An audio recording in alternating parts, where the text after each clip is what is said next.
Әлібек, ешкімнің туған күніне бармайсың, үйде қаласың. Болды. Тыныш, бәрі жақсы, үйде сүйікті сериалды көреміз.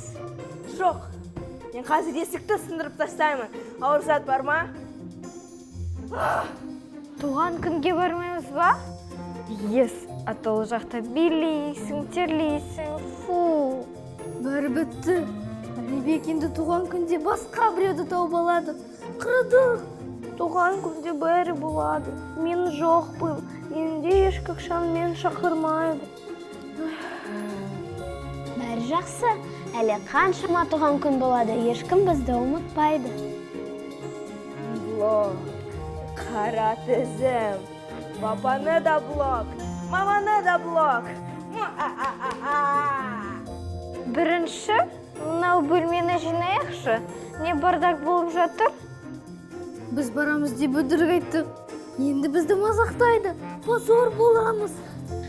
Мама не істеп жатыр екен? Неге оны ойламаймыз? Балам, ұрсып айтқаныма ренжімеші. Міне, өзі кешірім сұрап жатыр.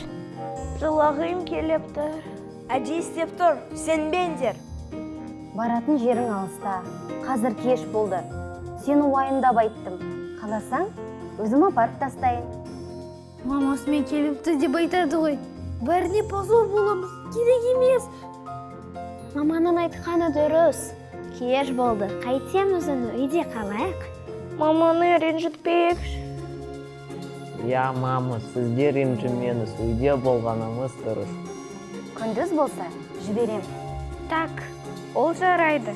Бөлмені қашан жинаймыз?